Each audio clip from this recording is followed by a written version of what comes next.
An old vet told my father when he was a student in Glasgow, he said, if you want to be a success in veterinary practice, just keep the bowels open and trust the rest to God.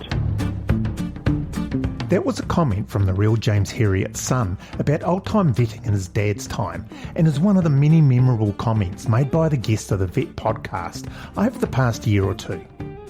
To finish off what has been a very trying year for us all, let's just sit back and listen again to some of the best comments from the Vetpodcast.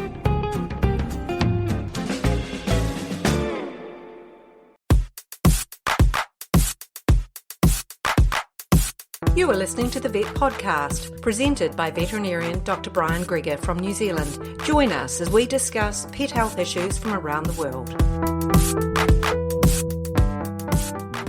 It's the end of what's been for most of us a very trying year. So rather than dive into a technical topic for the last podcast of 2021, let's listen to some of the words of wisdom from our many and diverse guests over the past year or so. One of our most popular guests was Jess, a veterinary nurse and veterinary nutritionist from Melbourne in Australia, who many of you, especially the Instagrammers, may already know as Nutrition RVN. Jeff gave us no-nonsense information on pet nutrition and also the microbiome. And amongst this information were a few absolutely brilliant one-liners that those of us in practice would completely endorse. I asked her who people should go to for nutritional advice for their pets. Of course, always ask your vet for advice, and your vet team. They're always going to be able to give you the best advice available to them at the time. They're also going to give you evidence-based advice, not what Susan said on Facebook. So, sorry, Susan, I think we'll leave our questions to somebody who actually knows the answer rather than some random on Facebook. The next quote that Jess makes has got to be one of the best ones that we've had all year. It just resonates so much with me. Nutrition's not an opinion, it's a science. So I think it's just important that we look at the source where those opinions are coming from. Nutrition is not an opinion, it's a science. That is just brilliant. And I'm sure that we can actually apply that exact same comment to veterinary science. Veterinary science is not an opinion, it is a science. Now, sometimes when veterinary science isn't a science, became quite obvious when I was talking to Jim White. Now, Jim White is the son of Arthur White, and Arthur White had an alter ego. He's the guy that wrote the James Herriot books that many of you will know. A year or two ago, I had a really good yarn to Jim about old-time vetting. An old vet told my father when he was a student in Glasgow, he said, if you want to be a success in veterinary practice, just keep the bowels open and trust the rest to God. This is back in the days of purges and emetics, but sometimes the treatment went the other way and was a little bit more, shall we say, obstructive. I remember he used to tell me that with horses with colic, they used to stuff raw onions up the rectum of horses with colic, this sort of thing. My dad used to like these cases because he used to take the onions out. He used to cure them by taking the onions out. But then suddenly, of course, the way it's changed, he suddenly had the modern drugs. And then overnight almost, the vet became the magician with the needle. There were great days for the vet there, the magic man with the needle. These days have gone. So these old treatments that they're using, the onions and the mustard poultices, did they work? I think some of them used to work. There always was a little bit of truth in some of these old, and logic in some of these old witchcraft treatments. I mean, if you look at the world of James Herriot at some of the stands in the old pharmacy, some of the stuff they used to drench down calves with husk parasitic bronchitis, mixtures with ether and turpentine and arsenic and all these things. I mean, half of them used to kill the patient, let alone the worms. Some of them used to work, especially the castor oil. I don't know what it's like in New Zealand, but the old-fashioned farmers here, a stoppage was the worst thing an animal could have. They used to call castor oil opening medicine. These pills of wisdom just aren't confined to James Herriot either. I remember when I was a young and impressionable vet, an old practitioner came up to me and he said to me, Brian, he said, the one thing that you must remember in veterinary practice is that the world's best veterinarian is Mother Nature. Just leave the bloody thing alone.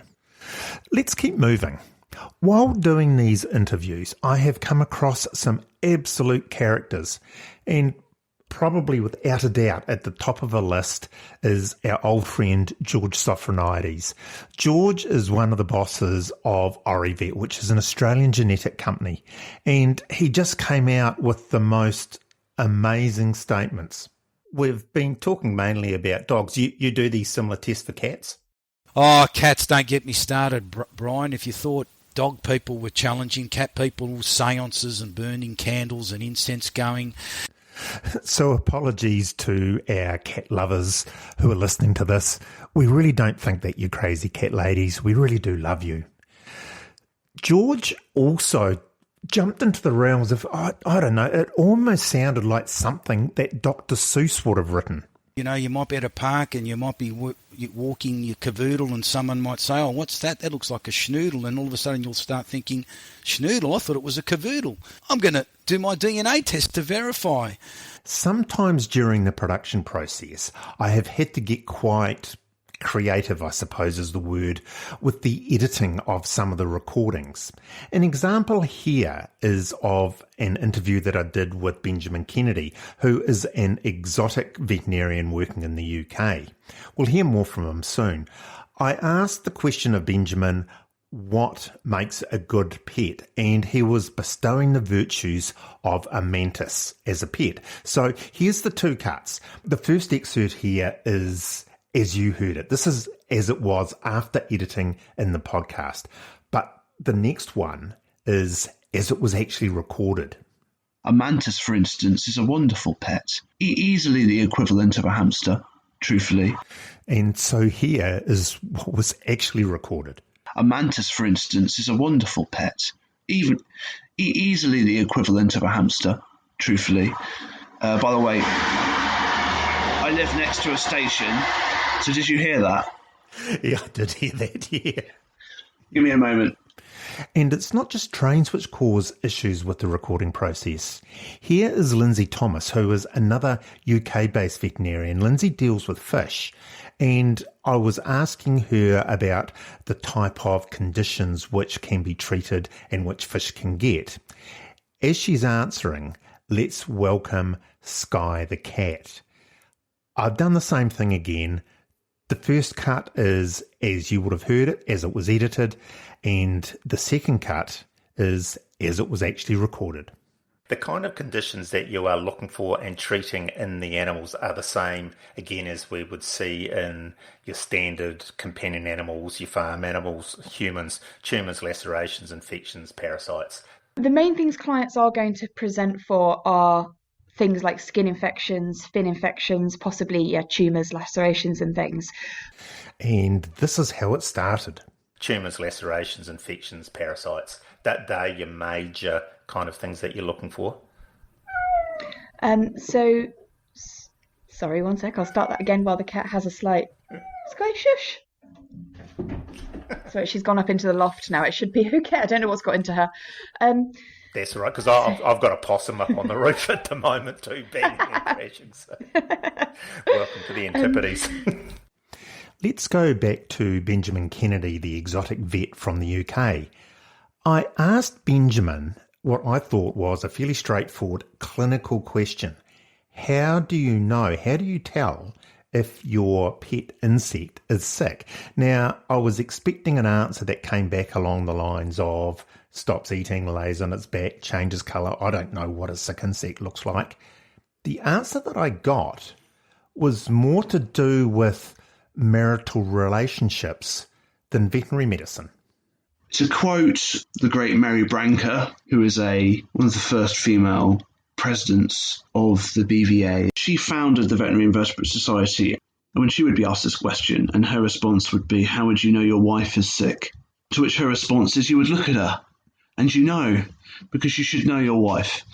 And I think the same thing is true. I think invertebrates that are sick look sick. We'll just stick with Benjamin here for a minute. You heard in that earlier clip with the train about Benjamin's love for mantises as pets. It just doesn't stop at mantises. Here's what he says about snakes.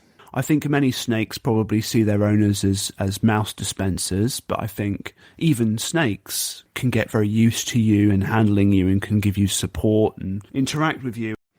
But wait, there's more. I asked Benjamin in the Avian podcast whether the personalities of, in particular, parrots were actually personalities, or whether they were like parrots did with a lot of other things. They were mimicking a personality. I think they're actually personable. I would say, to be controversial, they're more personable in some ways than dogs and cats are, because I think overall, I would say parrots are cleverer and they're more involved than dogs and cats. I think a parrot really has a very sophisticated brain and it's able to deal with a lot of information. And I think you often hear it said that a parrot's the equivalent of a 3 to 5 year old. And just to finish off, let's just keep going with our love theme here. I was talking to Annette McFadgen, who is a veterinary tech or a veterinary nurse working in a practice in the north of the South Island of New Zealand, and they run an HBOT machine, a hyperbaric oxygen treatment machine. And I asked her again what I thought was a clinical question, just to describe the machine to me. And this is her lyrical answer. Well, I think it's quite beautiful.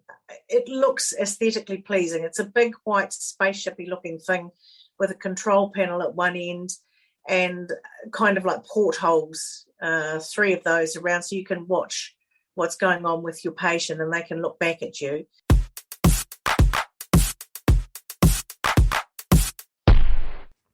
So that's it for another episode of the Vet Podcast and another year of the Vet Podcast.